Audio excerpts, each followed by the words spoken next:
The first concept which I'm going to discuss is all about implementing a Java program. After that, I have the opening flower bracket which helps me to open the class. The meaning of Java C in the sense Java compiler. So you are trying to execute the Java program in any of the platforms is what I will call it as a machine neutral. We write the Java program, that's what I will call it as a source code.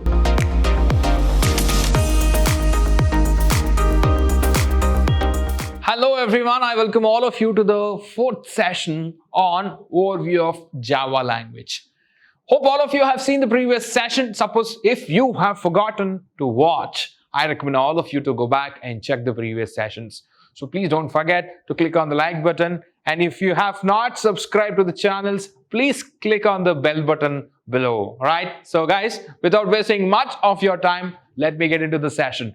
So in this session, the take-home concepts goes like this. The first concept which I'm going to discuss is all about implementing a Java program, and the next one that I will be speaking with respect to the Java virtual machine.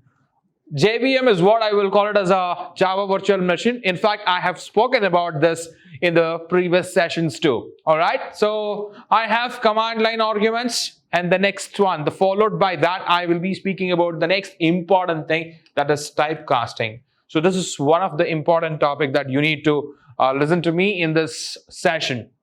Then after that, getting a values of variables and standard default values is what I'm going to discuss with all of you in this session. So without wasting much of your time again, let me start the session for all of you. The first concept that I have is creating a Java program. There is no new thing in this program. I think in the previous session I had explained about the simple Java program. So what is that I have here? So I have the keyword class, followed by I have the class name, that is test. So please observe here. After that, I have the opening flower bracket which helps me to open the class. You all know the meaning of public, static, void, main, what exactly each keyword is all about. I have explained in detail why do I use public, why do I use static, and why do I use void.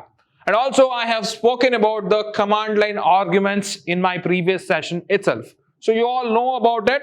So what is that then I'm trying to explain in the session. So please listen to me carefully. So I have three statements, printing statements I have here. So after that, I'm just closing the main function and the class. What is that I'm demonstrating? I'm trying to demonstrate here. So I can also write my Java program even using the text editors. So if I want to write a Java program using a text editors, I have to save that file in this particular format. So please understand, test.java should be the file name. So what is this test? Test should be the name of the class name. So .java should be the extension. So this is how I should save the file if I am typing the program in the text editor. Of course, you don't have that problem now because we always use the IDE. So we use NetBeans now. I will show you, I will demonstrate how to use that IDE and how to use NetBeans and how to write a simple program using a NetBeans. All those things I will demonstrate it for you. But you should also know that, so we also execute the program using the text editors. All right, then how do we do that? How do we do that? So we save the file in this particular format and then we run in the command prompt. So how do we do that? So let's check. The first step that I have to do is I have to compile. So how do I compile this file? So this is the command. So I have already told you, you have something in the Java development kit. So that is Java C. What is the meaning of Java C? Java compiler. The meaning of Java C in the sense Java compiler. So you are trying to compile this file, test.java. This file is going to get compiled, and if there is any error, so you will get a notification on the errors. So the errors will be highlighted. You have to debug the program again. So after that, again you have to compile the file. So once you compile the file, so once the file is free from errors, so the compiler will generate the bytecode. Then after that, you have to run the file with this command, that is Java test. Test is a file name again. This is how you will be executing the Java program in the command prompt. All right, so fine. What is the next one that we have? Machine neutral. I think I have spoken enough about this machine neutral. The another term or the synonym that I can use for the machine neutral is all about the platform independent. Platform independent in the sense what, sir? Can you speak about it? Yes, of course. Listen to me carefully. The specialty or the Java program, specialty of the Java program is all about the platform independent. When it comes to the platform independent, I can execute the Java program in any of the platforms is what I will call it as a machine neutral. So it does not demand for a specific platform. Here I'm using a word called platform. What exactly the platform is all about? Platform in the sense, for example, am I using the Windows platform? Am I using the Linux platform or Mac? So that's what you need to remember. So fine. In any platform, you can execute this Java program because I have the concept of machine neutral environment. How do you make it as machine neutral? Why do you say that it is machine neutral? That's what question that you need to get the answer. Say for example, I think I have already told you this. I repeat the statement for you. I have the Java source code, so I will compile this Java source code with the help of compiler. Compiler produces a code called bytecode. Because of this bytecode, with the help of this bytecode, I can run this bytecode in any of the platform. So that is the specialty of bytecode. That is what you need to remember. And because of this, Java programs stays platform independent. That's what you need to remember. Fine. Moving on to the next concept that I have, Java virtual machine. I have already explained Java virtual machine in my previous session briefly. So let's understand this, with the help of a pictorial representation. We write the Java program. That's what I will call it as a source code. That's what I have depicted here. This source code will be sent to the compiler. So Java compiler will compile the code. It will check for the errors and then it will send to the virtual machine. Virtual machine in the sense this machine does not really exist. It is performing like the real machine, real computer. It is just simulating like a real machine. That is what you need to remember. So that is very important that you need to understand.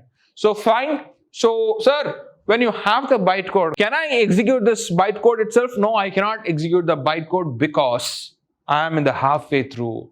So please understand the process completely.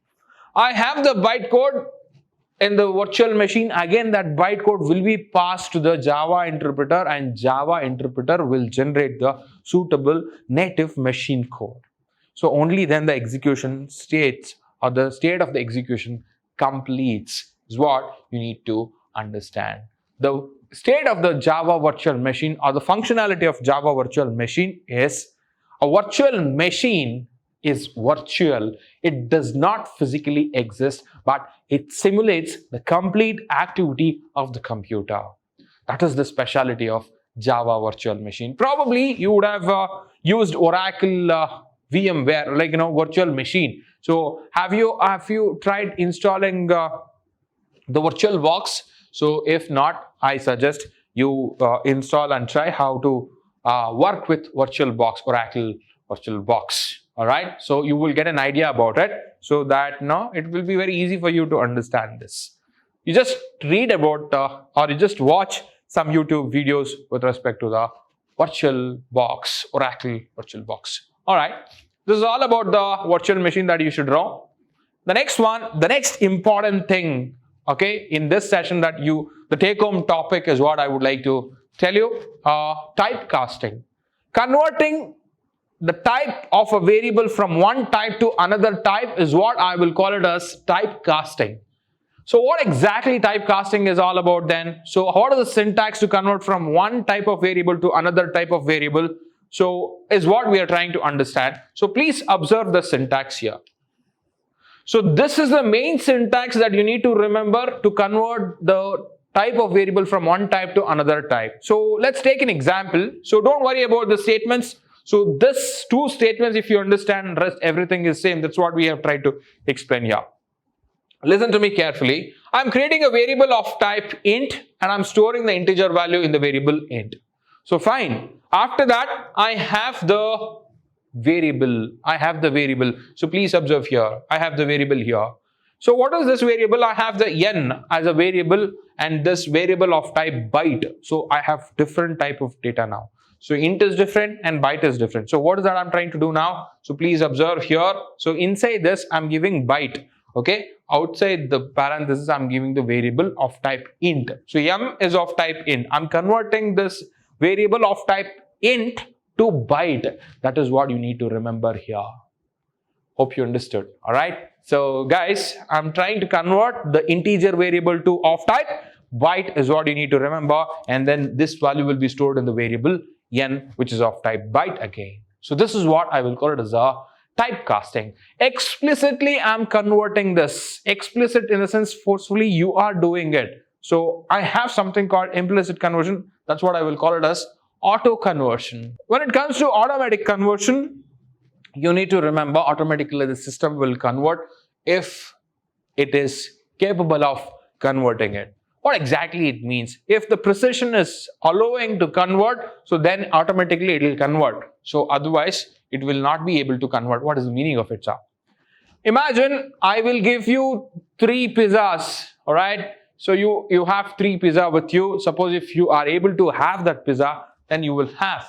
I don't have to tell you. Suppose if you're not able to have it, so you will not have it. So it is up to your capacity, right? The same way, if it is able to convert from one type to another type, all right, it will convert. Otherwise, if the precision is more, then it will not convert. That's what you need to remember. So that is all about the auto conversion. So fine, the next one is all about the print. So you all know that I will be using 2 print functions to print my statements. One is with the print line, another one is with print. When it comes to print line, automatically the next line character is inbuilt in this. So whatever I print with the help of this println function, so automatically the /n character, okay, the content, if I print in the next statement, so it will be printed in the next line. But when it comes to print, so it is not like that. Suppose if I just keep using the print statement, it will be keep on printing in the same line. Okay, suppose if I use println, all right, so automatically the /n character is embedded with this. So the content automatically will be placed in the next lines, every next line. That's what you need to remember about it. So guys, the next important topic that I have is standard values. What is standard default values? Whenever I create the variable of these types, what will be the default value in the beginning? So that is what we are trying to understand here. Say for example, if I create a variable of type int, initially that variable holds what? So this is what we are trying to understand. So for example, initially in the int variable, I will have 0. In the same way in the byte, I will have 0 again. In the short, I will have 0 again. In the long, I will have 0L, okay. In the float, 0.0f. That is the initial value. So I will show you the beauty of it. So double, again 0.0d. So char, null character. By default, you will have the null character when it comes to Boolean. So this is where you need to understand. By default, the default value will be false, is what you need to understand. And the next one that I have is reference, that is null. So this is the default value as soon as you create this type of variable, is what you need to remember. All right, by saying this, my dear students, I have come to an end of this session. Hope I have given you some information today. So with this, let me wind up. If you have learned something in this session, please don't forget to share and like this video. Thank you, everybody. Have a great day ahead.